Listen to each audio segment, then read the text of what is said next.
সুপ্রিয় দর্শক, এই রাজ্যের তিনটি গুরুত্বপূর্ণ মামলার শুনানি সুপ্রিম কোর্টে একই দিনে পিছিয়ে গিয়েছে। সবচাইতে গুরুত্বপূর্ণ মামলা হলো সরকারি কর্মচারীদের ন্যায্য অধিকার ডিএ মামলার শুনানি পেছানো নিয়ে হতাশ হয়েছেন সরকারি কর্মচারীরা। এছাড়াও আপনারা জানেন, লোকসভা নির্বাচন চলাকালীন কলকাতা হাইকোর্টের একটি মাত্র নির্দেশে এই রাজ্যের 25 থেকে 26 হাজার শিক্ষক শিক্ষিকার চাকরি বাতিল হয়ে যায়। কলকাতা হাইকোর্টের সেই রায়কে চ্যালেঞ্জ করে সুপ্রিম কোর্টের দ্বারস্থ হয় রাজ্য। তারপর থেকে সেই মামলাও সুপ্রিম কোর্টে বারবার পিছিয়ে যাচ্ছে। এমনকি কলকাতা হাইকোর্টের একটি নির্দেশে এই রাজ্যের 12 লক্ষ ওবিসি সার্টিফিকেট বাতিল হয়ে যায়। এটাও একটি অত্যন্ত গুরুত্বপূর্ণ মামলা। আর এই তিনটি মামলার শুনানি ছিল একদিনেই। আর বাংলার তিনটি গুরুত্বপূর্ণ মামলার শুনানি সুপ্রিম কোর্টে পিছিয়ে যায়।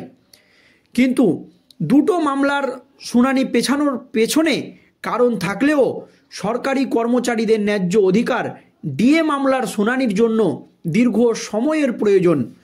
সুপ্রিম কোর্টের হাতে এখন অতটা সময় নেই, এই দাবি করা হয়েছিল। তাই এই মামলার শুনানি আবারও 3 মাস পিছিয়ে দেওয়া হয়েছে, যাতে হতাশ হয়েছে সরকারি কর্মচারীরা। এমনকি সরকারি কর্মচারীরা সুপ্রিম কোর্টের প্রধান বিচারপতি সঞ্জীব খান্নাকে গণচিঠিও দিয়েছেন, যাতে এই মামলাতে তিনি হস্তক্ষেপ করেন, এই মামলা দ্রুত নিষ্পত্তি করেন। যদিও সুপ্রিম কোর্টে এই মামলার শুনানি পেছানোর পর মার্চ মাসে শুনানি হবে এই কথা বলা হলেও শুনানির দিনক্ষণ ঠিক হয়নি।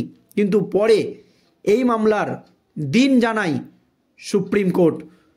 আগামী 25শে মার্চ সুপ্রিম কোর্টে উঠতে চলেছে ডিএ মামলার শুনানি।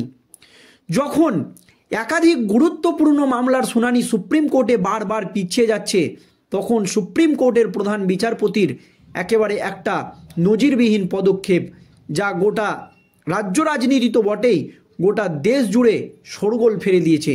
যখন একাধিক মামলা সুপ্রিম কোর্টে দীর্ঘদিন ধরে ঝুলে রয়েছে, নিষ্পত্তি হচ্ছে না, তখন কেন সুপ্রিম কোর্টের বর্তমান প্রধান বিচারপতি সঞ্জীব খান্নার এই ধরনের পদক্ষেপ, তা নিয়ে ইতিমধ্যেই সোশ্যাল মিডিয়ায় জোর চর্চা শুরু হয়ে গিয়েছে। কারণ চরম পদক্ষেপ নিয়েছেন তিনি।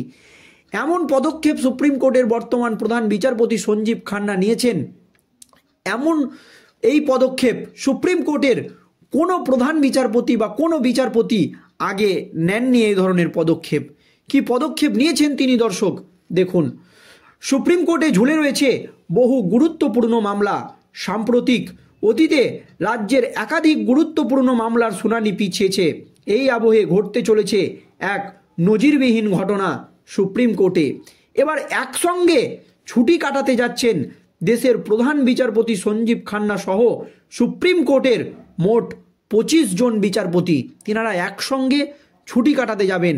আর এই ঘটনার বা এই খবর সামনে আসতেই গোটা দেশ জুড়ে নতুন করে শোরগোল পড়ে গিয়েছে।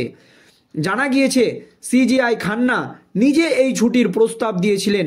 প্রাথমিকভাবে শীর্ষ আদালতের সিনিয়র বিচারপতিদের সঙ্গে এই বিষয়ে আলোচনা করেন। এরপর বাকিদের এই প্রস্তাব দেওয়া হয়, তারাও তাতে রাজি হয়ে যান। সেই জন্যই এবার একসঙ্গে ছুটি কাটাতে যাচ্ছেন তারা। সুপ্রিম কোর্ট সূত্রে জানা যাচ্ছে, আদালতের কাজকর্ম বিষয়ক কিছু আলোচনার জন্যই এই ছুটির পরিকল্পনা করেছে শীর্ষ আদালতের বিচারপতিরা। শীর্ষ আদালতের 25 জন বিচারপতি সপরিবারে বিশাখাপত্তনম যাচ্ছেন। আগামী 11ই জানুয়ারি ও 12ই জানুয়ারি সেখানে শীর্ষ আদালতের কাজকর্ম সম্বন্ধিত কিছু আলোচনার কথা রয়েছে তাদের। সেই সঙ্গে জানা যাচ্ছে আরাকু ভ্যালিতে ঘুরতে যাওয়ার পরিকল্পনা করা হয়েছে। জানা যাচ্ছে কয়েকজন বিচারপতি আগামী 13ই জানুয়ারি বিশাখাপত্তনমে থাকবেন, বাকি সকলে ফের দিল্লি ফিরে আসবেন। কাজ সংক্রান্ত আলোচনা করার জন্যই এই প্ল্যান করা হলেও সবটাই ছুটির মেজাজে হবে বলে সূত্র মারফত জানা যাচ্ছে প্রধান বিচারপতি সঞ্জীব খান্না চাইছিলেন দিল্লির বাইরে ছুটির মেজাজে শীর্ষ আদালতের কাজকর্ম বিষয়ক কিছু গুরুত্বপূর্ণ আলোচনা হোক। বিচারপতিরা যাতে চাপমুক্ত থাকতে পারেন, সেই কারণেই এই পরিকল্পনা করা হয়েছে বলে সূত্রের খবর।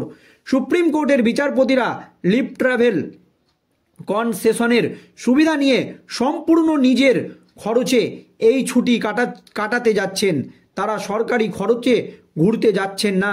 এই কথাও কিন্তু সুপ্রিম কোর্টের তরফ থেকে জানিয়ে দেওয়া হয়েছে যে সুপ্রিম কোর্টের বিচারপতিরা সরকারি খরচে ঘুরবে না বা তারা এই ছুটি কাটাবেন না, সম্পূর্ণ নিজের খরচেই তারা এই ভ্রমণ করবেন এবং এই ছুটি কাটাবেন। কিন্তু সুপ্রিম কোর্টের 25 জন বিচারপতি একসঙ্গে ছুটি কাটাতে যাওয়া নিয়ে ইতিমধ্যেই জোর চর্চা শুরু হয়ে গিয়েছে সোশ্যাল মিডিয়া জুড়ে।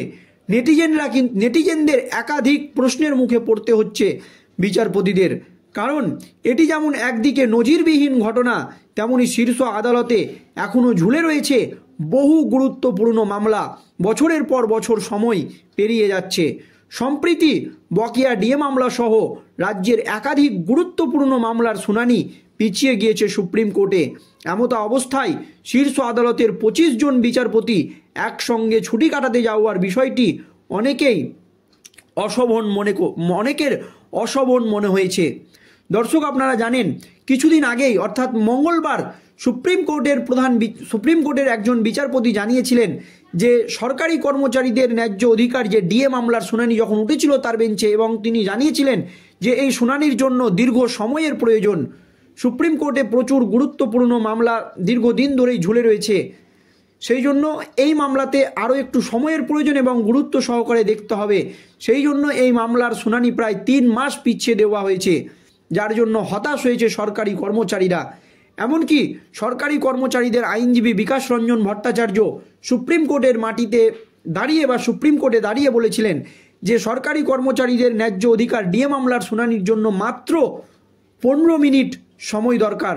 15 মিনিট হলেই এই মামলার নিষ্পত্তি হবে বা এই মামলা নিষ্পত্তি করা সম্ভব।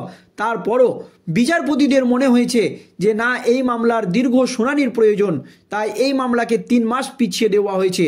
প্রথমে এই ডিএ মামলার জন্য কোনো রকম দিনও ধার্য করা হয়নি। তারপর সুপ্রিম কোর্টের প্রধান বিচারপতি সঞ্জীব খান্নাকে গণচিঠি দেওয়া হয় সরকারি কর্মচারীদের তরফে, এবং সুপ্রিম কোর্টে সরকারি কর্মচারীদের ন্যায্য অধিকার ডিএ মামলার শুনানি 25শে মার্চ কিন্তু উঠতে চলেছে, এমনই কিন্তু খবর সামনে এসেছে দর্শক। আর এই আবহে সুপ্রিম কোর্টের 25 জন বিচারপতি একসঙ্গে বিশাখাপত্তনম যাচ্ছেন এবং সুপ্রিম কোর্টের প্রধান বিচারপতিও সেই ট্যুরে থাকবেন দর্শক।